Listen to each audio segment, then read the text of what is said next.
To work this dilution into EPS, this will require to have an adjustment. I will go to add something in numerator and something in denominator. While the basic EPS will remain to be at its place. The profit after tax for the cabot for the year, it is 15 million. So they have given us the same figure. So I can copy and paste the profit after tax, 15 million. Then they're providing us with the figure of the shares in issuance, 43.25 million equity shares, 43250, 43250 They've provided us with the shares. And now we have to top this up with the effects of conversion. They say that they had 10 million convertible loan notes, which an effective rate of 8%. So convertible loan stock is that kind of an instrument that brings a dilution into EPS. Dilution means fall in EPS, negative impact on EPS, reduction into EPS. So if the convertible loan stock the company has issued, it brings the EPS down. It becomes the reason of having a dilution into EPS. What is convertible loan stock? You people have done that back into your regular courses. Convertible loan stock is a type of instrument which is a loan stock, but in the future converts into equity shares. So when the loan stocks are converting into equity shares in the future, ordinary shares will be issued, which will go to hit the denominator, because in denominator we will take the ordinary shares. So the number of shares in the denominator will be added as a result of conversion. Whatever the existing shares they have, after conversion, the number of shares in the denominator will rise. But the numerator will remain to be the same. As issuing the shares, this way will not go to bring anything. You see, if the loan stockholders, they will come to exercise their option to convert their loan stocks into shares, the number of shares, whatever has been issued, the denominator will be topped up by that. While these shares are not going to bring any extra resource to a company that the company can use to make more profit from. So profit in the numerator will remain to be the same, which will become the reason of the EPS to fall, because denominator when will increase, the numerator will not, the EPS will fall. That's the whole science of it. And we have to mathematically prove it now. The loan stock will mature in 2018 and will be redeemed at par or converted into equity shares on the basis of 25 shares for each $100 of loan stock at the options of the loan stock holders. The loan stock is interest deductible. Cabot's rate of tax is 25%. So I'm going to make an assumption. Upon conversion, there will be two effects. There will be two effects. Number one, increase in ordinary shares. Number two, saving of interest. Interest saved.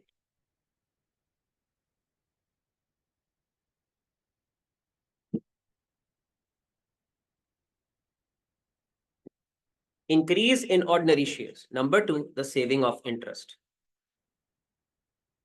How the saving of interest will happen?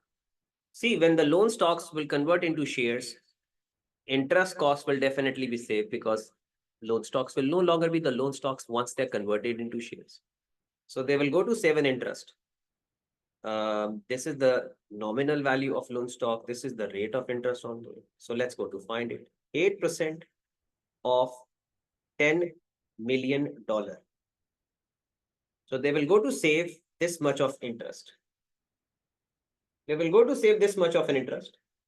It's going to be 10 million. The 8% of it, 800,000. And then the saving of interest will be based upon tax. Interest is tax deductible. You know that in the profit and loss, the interest is deductible before the profits are taxed. So we will also have to find the saving of tax based on net of tax. The rate of tax in the question is 30%. So if I go to, 25%, this takes the whole thing down to 600,000. This takes the whole thing down to 600,000. This takes the whole thing down to 600,000.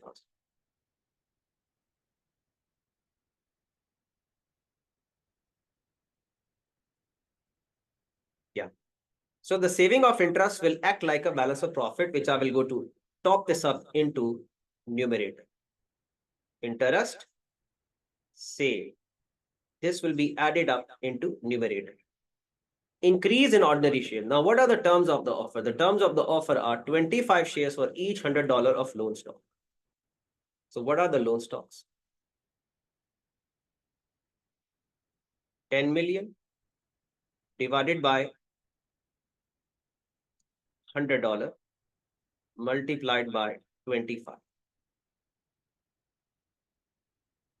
10 million. For a $100 loan stock, 25 shall be issued. So how many shares will they be going to issue? It's $10 million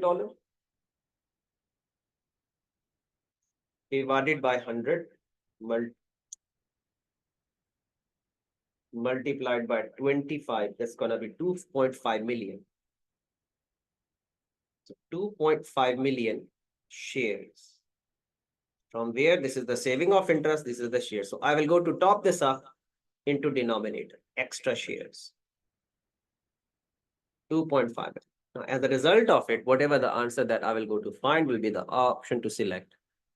So saving of interest, I have been able to top this up into numerator, the number of shares into denominator. In terms of the offer, I did use to calculate the shares, and also the rate of interest I did use to calculate the interest, which after tax is going to be 600,000. So what's going to be the answer? 15 million plus 600,000. 156000000. Denominator will take what? 143250 plus 2500000. It's going to be 45.75. 45.75. 45.75. 15.6 divided by 45.75. The figure is going to be 34 cents. This is going to be the answer for this question. And we will go to select the option that says this. So this is dilution into earning per share. As a result of conversion, the denominator has increased by a bigger proportion, that the numerator has got a small effect. As a result of that, the EPS is diluted.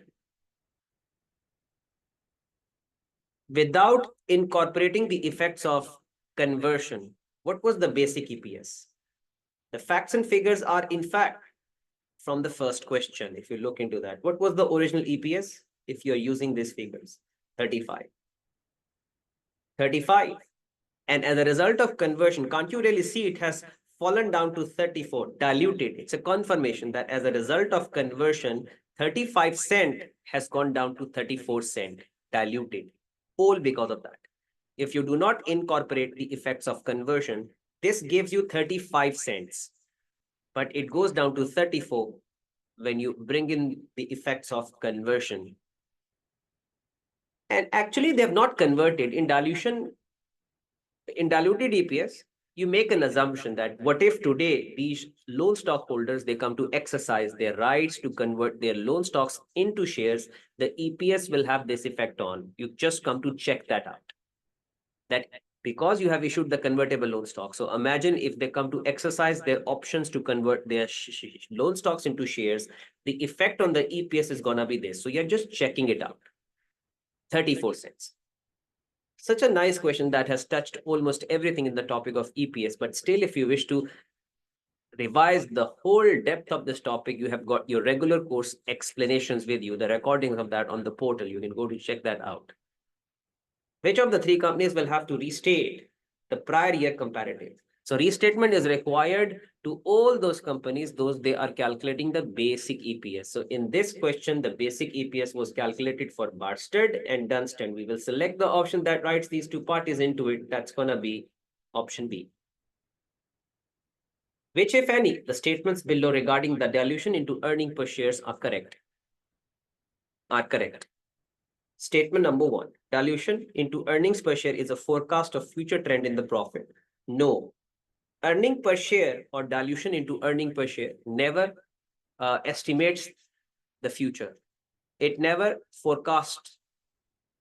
Earning per share is a measure of past performance. It analyzes the past. It analyzes the performance from the past, but it does not project anything, does not forecast anything. May the basic EPS is involved or dilution into EPS is involved, does not predict, it does not forecast, it does not foresee.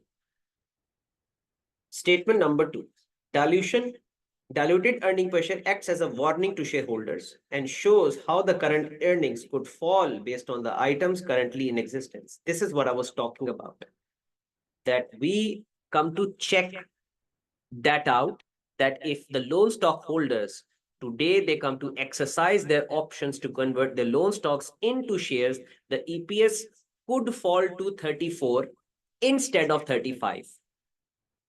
So this is what the dilution into EPS is all about. So statement 2 is correct, which makes me to select the option number B for that. So as far as the revision course is concerned, that is the best that we could do from this side, and we are done with the earnings per share.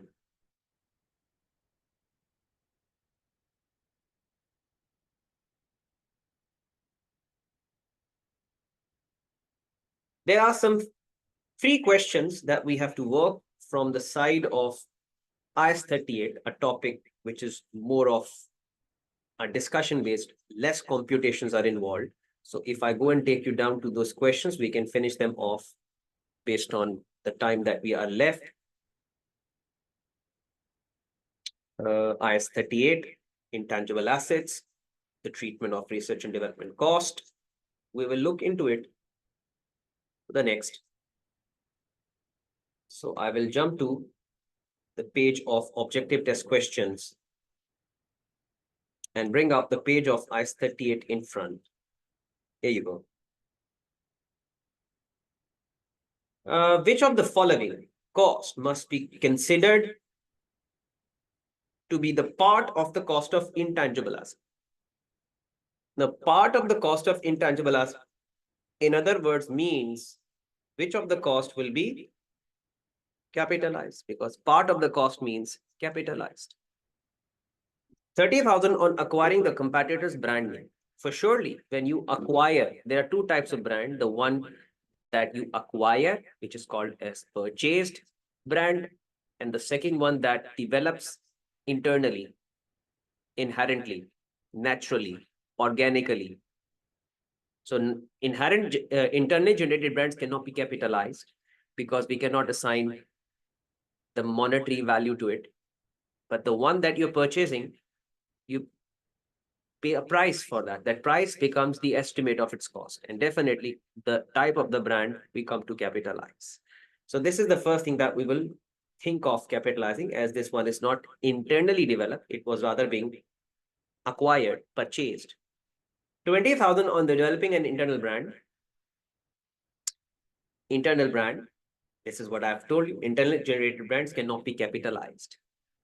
$40,000 on the development of the project. The directors, they're confident, meets the criteria of IS 38. So when the criteria is satisfied, the development cost is capitalized. So if you go and take 30 from that side, 40 from this, the total is going to be 70,000. In accordance with IS 38, which of the following statements are correct? Internally developed brands must not be capitalized. That's perfectly fine, as I have told you. They should not be capitalized, so they are just in the same.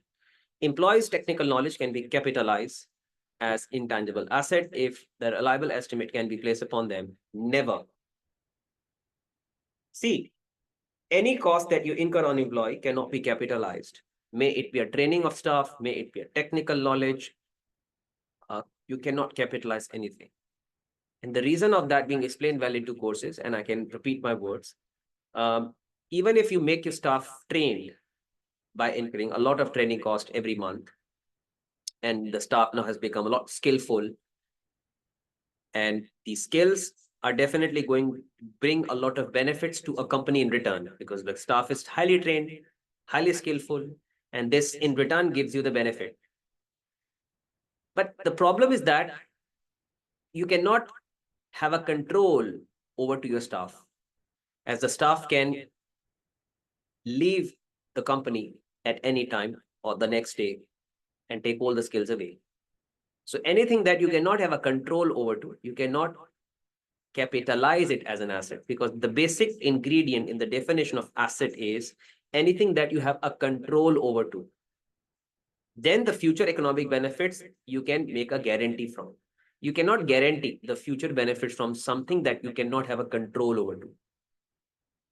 That control gives you this guarantee of future benefit. So no matter how much skillful your staff has become, technically sound, professionally, competence is there, skills are there, training is there, but you cannot have a control over to a staff, as the staff will take everything away the next day by joining a competitor. So something that you cannot have a control over, you cannot think of capitalizing. It does not fit into a definition to be called as an asset. Brands purchased from competitor can be capitalized. Yes, the purchase brands are capitalized. So if we go and select the first and the third one, that makes me to select the option number C for that.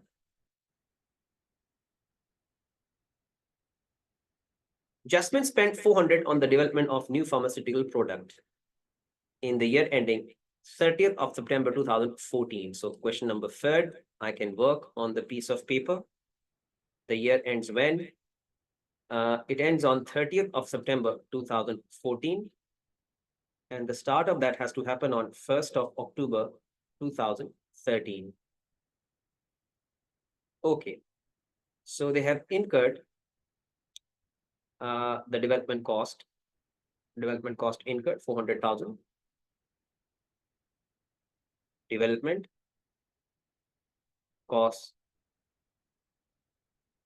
incurred 400,000. As a part of the work being carried out, some specialized machine was purchased on 1st of October 13. So they have purchased a machine. This machine is to be used on a contract, purchased, to be used on the development. So the depreciation of that machine will rather be capitalized. So I will go to depreciate that machine and will go to capitalize the depreciation of that being the part of development. You see, you can't itself capitalize the machine. This machine will rather be recorded as property, plant, and equipment. The depreciation of that will rather be capitalized. Depends upon how long that the machine is going to be using it. At a cost of 150, the equipment has got the useful life of 10 years. So only 1 year's depreciation can be charged to, because they want me to find the answer for a year after. So that will make me to record the charge for one of the year. The cost is 150,000. The life is 10. And if I go to capitalize this thing, so what is the cost that needs to be capitalized as a development cost? At the end of this year is going to be 415,000. So this depreciation right now has been capitalized, which later when the project will start amortizing, this will be amortized along with the cost of the development over the life of the project with the time to come. Okay. IS 38 intangible asset outlines the recognition criteria for an intangible asset. Which of the following statements must be met in order to recognize an intangible asset on the statement of financial position? Which of the following must be met in order to recognize? Must be met. The asset cost must be measured reliably. That definitely is a must done thing, because if the cost is not measurable, you won't be able to recognize. Because when you recognize, you need a monetary value. And if you do not have a monetary value, you cannot come to record a double entry. The asset must be identifiable. Yes, must be satisfied. The probable future economic benefits will flow towards enterprise. The asset must have got a finite life. Now, this is not good. Could have an infinite life. See, in order to understand this out, don't you capitalize the land also, where the life of the land is infinite? So finite and infinite does not make a difference. some assets, they have infinite life. Most of the assets, they have finite life, but we capitalize them both. Like you capitalize the machine, property, plant, and equipment because they have finite life, 10, 20, 30 odd years, but the land does not have a finite life. Still we go to capitalize the land. Same goes with intangibles. So the life to be finite or infinite is not a debate. It does not really matter. But the rest of the things do matter. So we have to select the option that says 1, 2, 3, which means the option number C is going to be the right. The word or, I have to use it in between. Life could be finite or infinite. Both can be capitalized. In accordance with IFRS 3, which of the following statements are true? Goodwill should be amortized over its useful life. You people have done recently the topic of consolidation. Even in revision course, the first topic of ours was consolidation. And in the regular courses, in the month of October, the whole month, in fact, you people did not see me once amortizing the goodwill. Have you ever seen me amortizing the goodwill? Because goodwill is not allowed to be amortized. Goodwill rather is reviewed for impairment and impaired if required. So amortization thing is not the thing that we do for goodwill. Impairment thing is rather the thing that we do. The first option cannot be right. Intangible assets to amortize, except goodwill. Goodwill rather is impaired, not allowed to be amortized. Goodwill can be valued upward. Have you people ever seen me valuing the goodwill? Goodwill is always carried at its historic cost. So if you have been the part of this batch and have been the part of the courses of the regular courses in the past, you never people have seen me amortizing the goodwill. You never have seen me revaluing the goodwill because they don't happen. The goodwill neither revalues nor amortizes, just impairs. Goodwill should be tested for impairment annually. This is good. Perfectly fine. Option to select. Goodwill should be carried at its cost indefinitely. No, this is not even right. You can't be keeping the goodwill at its cost because when the goodwill is impaired, the goodwill is not recognized at the cost. The goodwill is recognized at cost less accumulated impairment loss.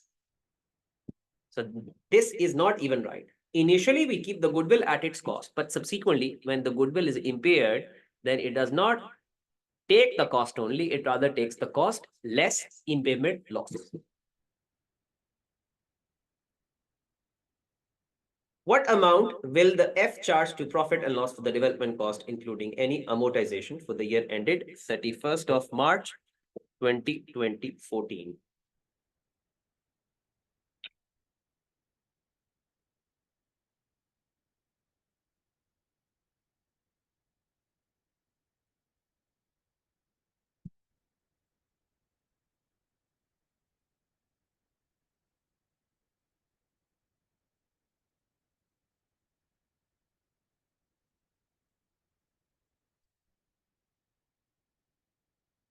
So number 6 is the question that we're going to attempt. It's going to be an interesting one as this one is on the research and development cost. For that reason, let's take ourselves down to the facts of the question. The year ends on 31st of March 14. That's the first thing that I should copy and paste. The year must be starting when? On 1st of April 2013. Now, FERC has an accounting year end of 31st of March 2014. FERC has launched the development stage of the new project to produce a new pharmaceutical drug on the 1st of November 2013. So when is the day the development starts? So the development starts or commences on the day is 1st of November 2023, 13. Expenditure is 25,000 per month was incurred until the project was completed on 1st of March 2014. So when is the day the project is completed? Expenditure of 25,000 per month was incurred until the project was completed on 1st of March. So the development completes when?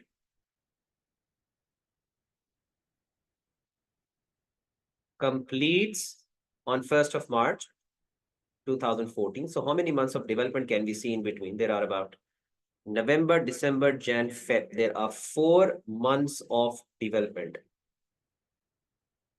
Okay. when the drug went into a commercial production. So on that day, it goes into a commercial production instantly. 25,000 a month they have incurred. So if they have incurred 25,000 a month, the total cost is going to be 1 lakh, 100,000. 100,000 is going to be a total cost. Our total cost of the development. This is the total cost of the development. Total development cost is 100,000. The total cost of development is 100,000.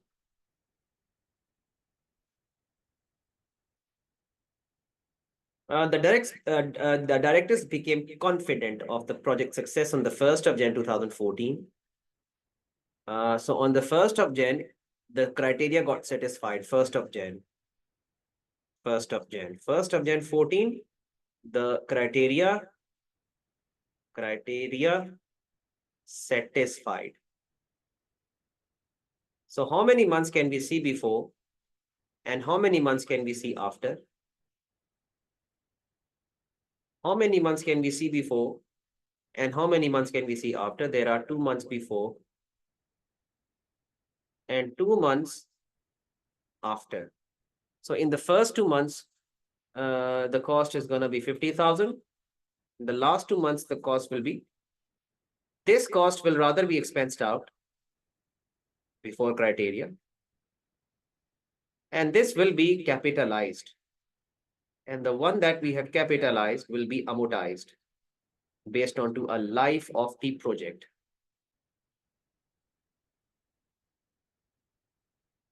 The life of the project is 10 years and the project got into a commercial production the very next day. Until the time the year end, we have only 1 month of amortization. Yeah, exactly. So when I will go to amortize, I will go to take the cost that we have capitalized, which is 50,000, divided by a life, which is 10 years, and then multiply this by 1 divided by 12, because just the 1 month's amortization is allowed from 1st of March till 31st of March, only 1 month of amortization. So this is going to give me a charge of amortization. That's going to be like 50,000 divided by 10 divided by 12. That's going to be 417.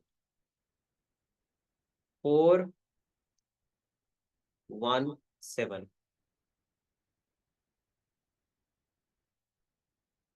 The question requires me to find the amount that will go to profit and loss. The profit and loss will take, first of all, the 50,000 from this expensed out, the development cost, and then 417 from the amortization.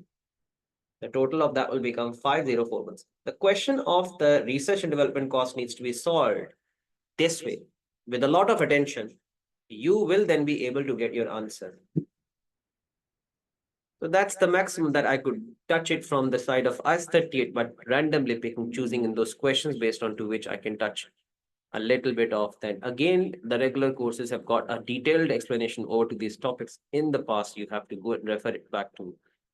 The revision course will always going to boost that preparation of yours. With still some time left, we can work the one another thing into the revision course so that we will be left out with the topic of lease, financial instruments, and some other variety of small topics for tomorrow. And also the spreadsheet question of trial balance, we still have to perform tomorrow. But based on the time that we are left, about 20 odd minutes, 20 odd minutes, we can spend time on taxation. IS 12. And we've got those objective test questions, which will be able to make sure that we will be able to revise the maximum that needs to be. Because this is how the way that this topic is tested. If we can do these 5 questions on IS 12 being planned, we will be able to revise the entire topic of taxation.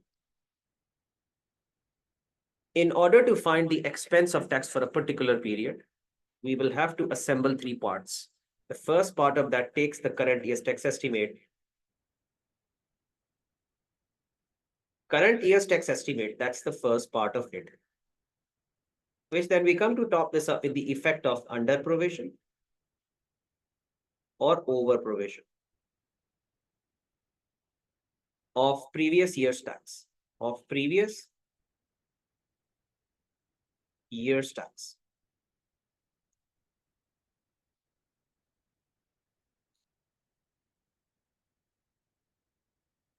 And then we have to come and incorporate the effect of increase or decrease in deferred tax provision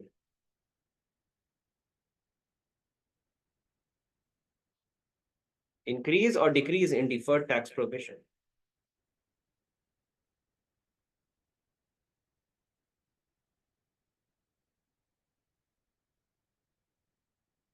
Under provision is an addition, over is a deduction.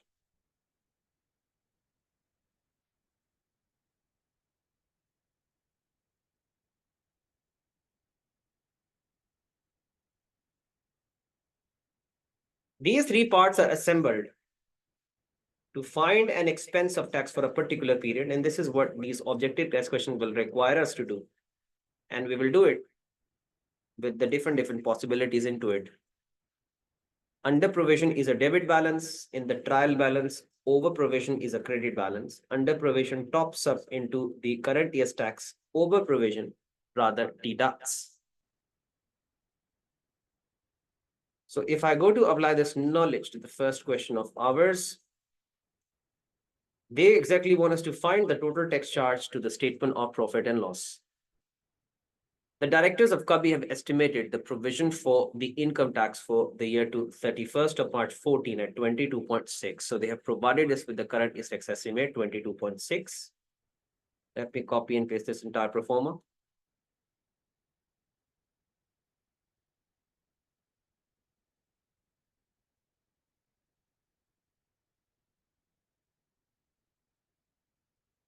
The current tax estimate is 22.6.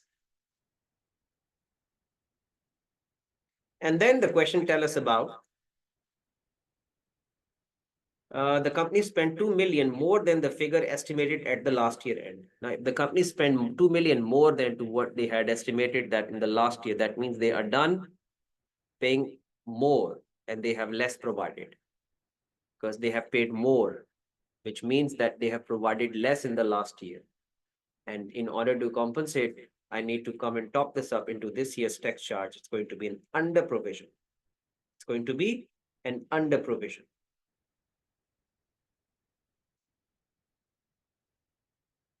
Okay with that? So under provision has to be added in. The opening deferred tax liability is 6 million. And this needs to be adjusted to the year end to reflect the tax base of the company's net assets being 32 million less than to the carrying amount. So I will go and prepare the T account of deferred tax.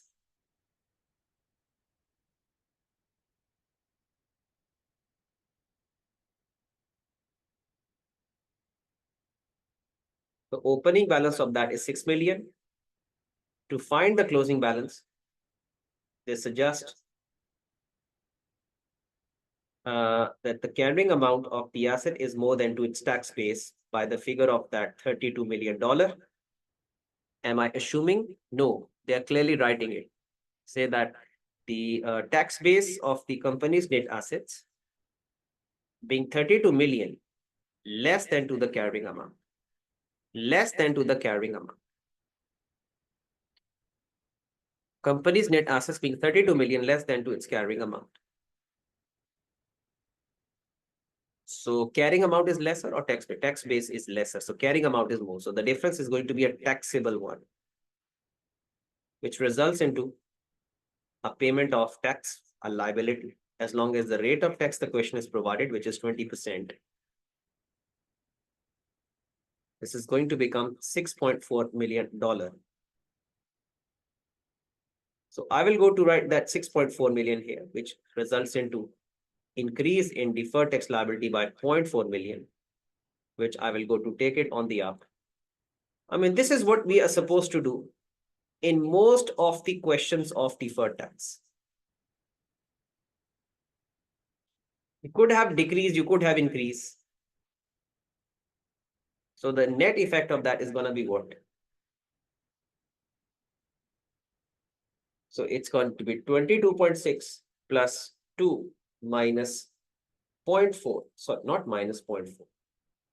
22.6 plus 2 plus 0.4. The figure will become 25.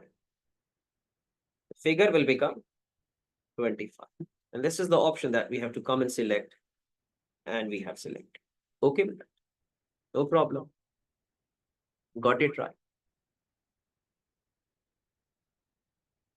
Calculate the company's tax charge or a credit to statement of profit and loss.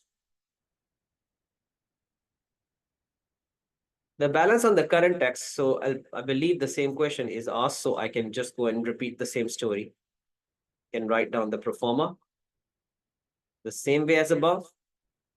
And we'll try to bring in the fresh figures in.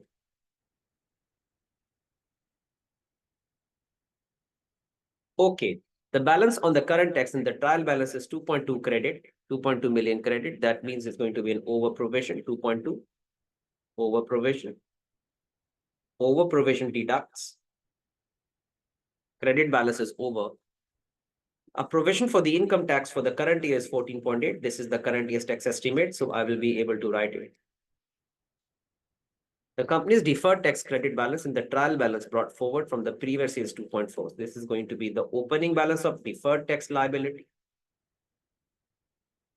Just the way the first question has been done, I'm just doing another one. Need to rub off all of those figures, the opening balance, the closings. So the opening balance is given as $2.4 million. And the carrying amount this time, 5 million less than to its tax base. So it's the other way around. The carrying amount this time is less than to tax base. So the difference of 5 million that they have providing to all of us is going to be a deductible one. And deductible difference leads to a deferred tax asset. If the question provides us with the rate of tax is still the 20%. The closing balance of that will turn out to be this side because this is deferred tax asset, which results into a decrease in deferred tax liability by 3.4, which is what I will go to minus it from there. We have to be flexible in recording those increases or decreases. Gives us the figure of what? 14.8 minus 2.2 minus 3.4. The figure will turn out to be 9.2. 9.2, not 9. The current year's tax estimate is 4.8. Oh, 19.2 is the right answer. 19. No, it should be rather reduced. So 14.8 minus 2.2 minus 3.4. The figure is going to be 14.8 minus 2.2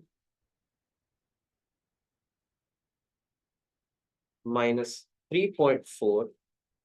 Yeah, it's good. 9.2 is the right answer. So we will select the option that says 9. Okay with that.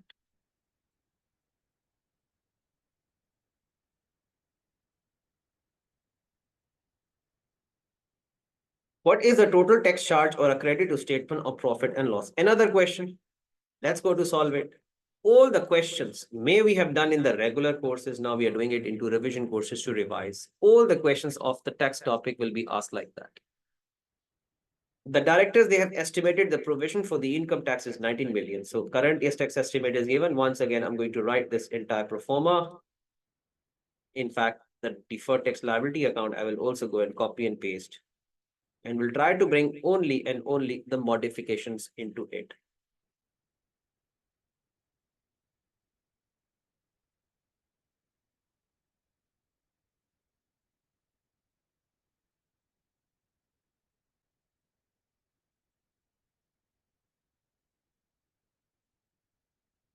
Okay. So current year tax estimate is given as 19 million. So as it is given, I have been able to copy and paste 19 million.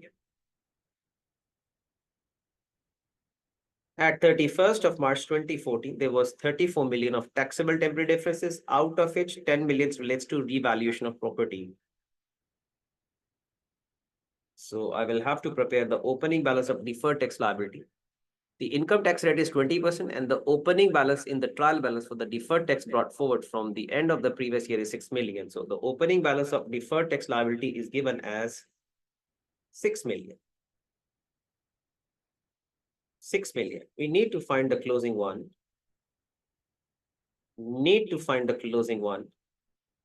So 37 is the closing balance of taxable differences. So they have provided us with the taxable difference of 37 million. If I go to multiply this with the rate of tax, which is 20% still, this is going to give us the figure of deferred tax liability by 3.7. It's going to be 7.4. Out of which they say that 10 million relates to property revaluation. Now, whatever relates to property revaluation, $10 million relates to revaluation gain. So when the revaluation gain goes to OCI, the related tax effect of that will also go to OCI. So this will go to effect the OCI. Well, the double entry for that is to debit the OCI account and credit the deferred tax liability by $2 million. A debit of OCI account and a credit of deferred tax liability. A debit of OCI and a credit of deferred tax liability by 2 million. So this is going to give us the profit and loss effect of 0.6, a decrease of 0.6. And when this is going to be subtracted, that takes the total down to 8.4 million, which is an option to select.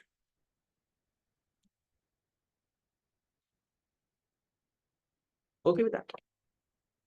18.4 million.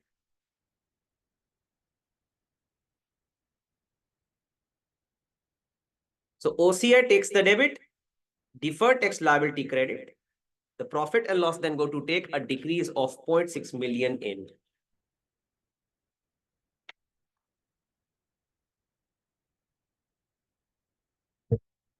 Good with that? Then comes the question number 4. This question requires us to find the difference only. May it be a taxable one or a deductible one. A cost of an asset is given as 40,000. Since acquisition, cumulative depreciation amounts to 12,000, while the tax capital allowances amounts to 20. It's a very simple question to answer. So I will write the carrying amount in this column, tax base in this. Cost is gonna be the same in both the columns. And then I will go to fix in the respective depreciations. 20,000 being depreciated for accounting. Sorry, 12,000. And 20,000 for tax base. That is gonna be 28,000. And that is gonna be 20,000. Yeah. So we can clearly see the carrying amount is more than to its tax base, which results into what? A taxable difference of 8,000. So we have to select the option that says a taxable difference, which in fact is the option number A. Last one, the tax charge for the year. So for the one last time, they're still wanting us to do the same as what we have done in all those questions previously. These 5 to 6 objective test questions have revised whatever the topic of tax is all about as far as a financial reporting course is concerned. So cotton has a taxable profit in the year ending 31st of December rate of 430,000 and taxable differences of 700,000 taxable. Prior to accounting for the year's income tax, the trial balance shows a credit balance on income tax account of 2,000. Credit balance on income tax is over provision.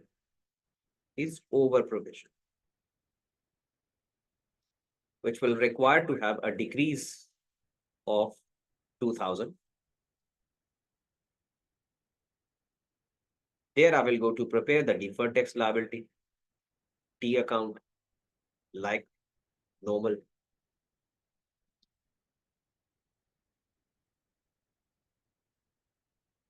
And the deferred tax provision, 230,000. This is the opening balance of deferred tax liability. We have to find the closing one. The taxable differences that they have provided to all of us is 700,000. So if I go to apply the rate of tax with, what is the rate of tax? 30%. I will be able to get the liability balance of 210,000, which results into a decrease in deferred tax liability by 20,000. Decrease in deferred tax liability by 20,000. The only thing that needs to fix it in is the figure of current year's tax. So they have provided us with the figure of taxable profit. I just need to apply the rate of tax with that to get me an estimate of current year's tax.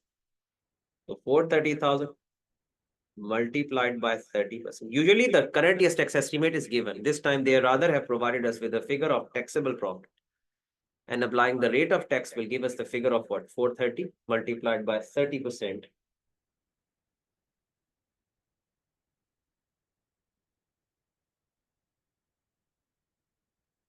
It's 129,000. Minus 2,000. Minus 20,000, the figure becomes 107,000. This is the option that we have to come and select, and we have. So quite many things we have been able to touch as what we have planned. Whatever we have planned, we have finished. There are major areas, some of those that we are still left to spend time on, and we will keep that for tomorrow, like financial instrument, leasing, topic of grant might come into play, provisions will come into play for tomorrow. So these are those 3 to 4 major areas we will touch tomorrow.